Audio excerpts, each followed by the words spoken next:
Hey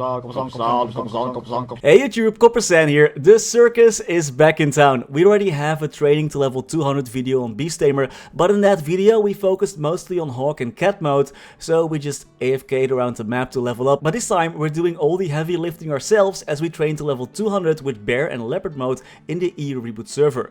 After reaching level 10, I quickly realized that there was no need to stick around and do quests in this area, so we hurried out of there and went to the superior grinding spots in Victoria Island. Beast Tamers are a magician class with an amazing link skill, which gives boss damage percentage, HP and MP percentage and critical rate. Their Legion gives ignore enemy defense, which is extremely useful for when you go bossing. So for the greater good of your account, make a Beast Tamer, whether you like to or not. Beast Tamers are magicians who use a special type of scepter.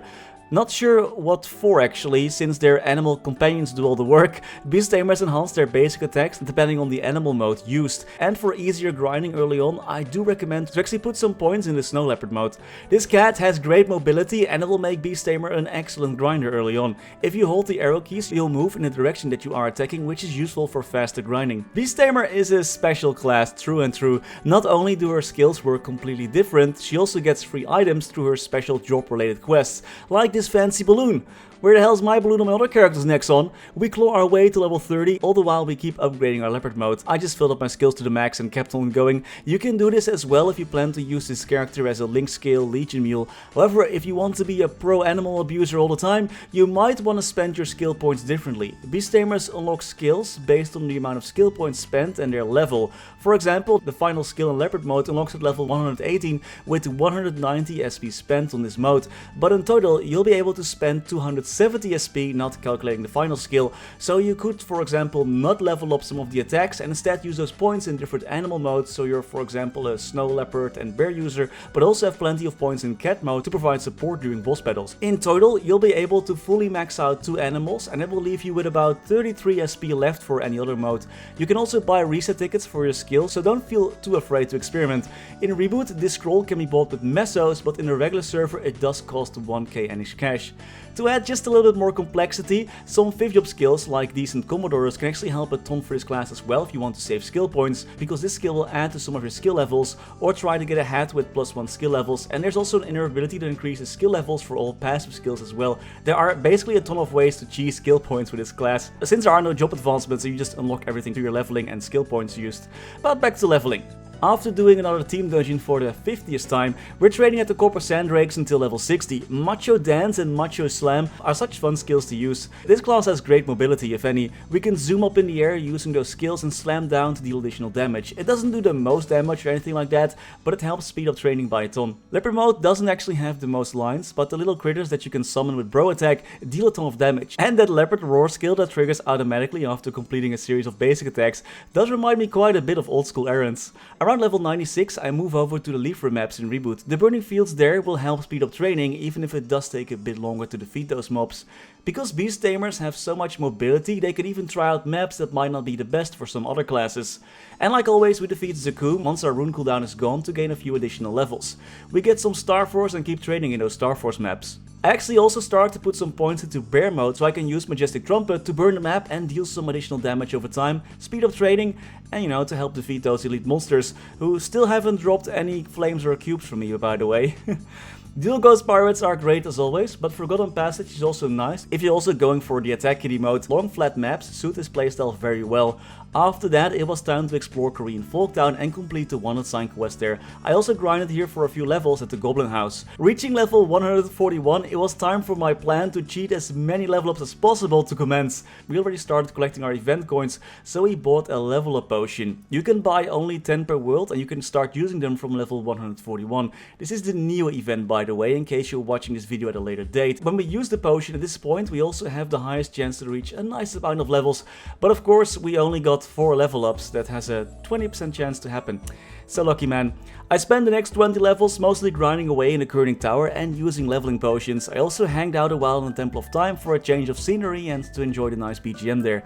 Boss fight time. One of the hyper skills, which is also an iframe, shoots your bear in a cannon. That's an iframe and it deals decent damage. Too bad we murdered the bear though. When we're bossing, we're mostly using bear mode a lot since that does the most DPS. Bear mode is great, but your mobility in this mode is like the worst. Like literally the worst of any class. You can barely move while in bear mode using your bossing attacks. To keep spamming out the hammers, you gotta keep mashing the buttons as well, like some Aaron on steroids. But her damage ain't half bad. I mean, I had worse Horntail fights. We leave some of the event potions for later and use some Legion potions instead to level up this time. Legion is so OP, guys. I'm still using the Leopard mode to grind at this point. It ain't the fastest, and perhaps Hawk mode would be better to grind at higher levels. But hey, we're going for full Tiger and full Bear in this video, so we're working with what we have. And just to give you an idea of the bear mode mobility, this is it, and this is so much button spamming, it's crazy. The table flip skill is pretty fun though. The bear hurricane skill isn't too bad either. Another one of Beast Tamer's hyper skills is Team Roar, that boosts your damage and makes you invincible for 15 seconds. With only a 3-minute cooldown, that ain't half bad either. Also, when you're playing a Beast Tamer, don't forget to accept the special quests for a ton of useful items and additional skill points. Training is really starting to get painful though. The monsters are so much stronger and deal so much more damage after level 180. I quickly went to the Fox Valley team dungeon for some additional EXP and a change of pace. Beast Tamer has a fun way of training in Fest too actually if you're using bear mode. You can have a total of 3 fires active at the same time, so just jump down the platforms and start fires on every one of them. Suck in the monsters and use your other skills to finish them off. This probably works better in the regular server, but Leopard mode just didn't train that much faster either. By the way, do not use that big suck skill in this portal. It actually drags monsters to the portal instead of you. What the hell, man? One of your other amazing hyper skills is called All Together Critter Crossing. All passive and buffs are applied from all animal modes when you're using this skill, so you'll get a lot stronger. It lasts 60 seconds and has a 180-second cooldown. It's an amazing skill that must be used like a lot. And after Magnus got defeated by a bear with 2 toy hammers, we reached 5th job and got a bunch of new skills. The Beast Tamer Champ Charge skill enhances their basic attack with all 4 of your animals, dealing increased damage and having special effects depending on which animal is last. Cub Cavalry is a short cooldown skill that summons a herd of critters to your aid, dealing damage and attacking over time. It's a nice skill to boost your damage when grinding, or perhaps can even one-shot at one point. The Aerial Relief skill is your bird skill that deals a ton of damage and heals 50 HP. Wow, I think this needs a nerf next on. 50 HP does seem like a bit much. Thankfully this is a typo when it's actually 50% HP. This works for your party members as well, so you're a bit more supportive during boss battles with a skill besides the already nice burst damage. The greatest show on Maple World is coming is your newest 5th job skill.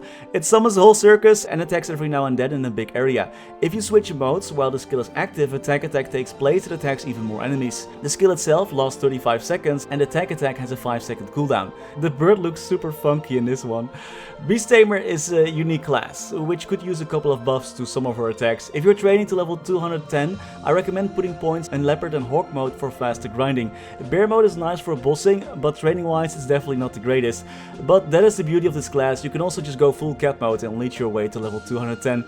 And that was the Beast Tamer class. Again, what do you think of this class? Let me know in the comments. And as always, many thanks to our members for making this video possible.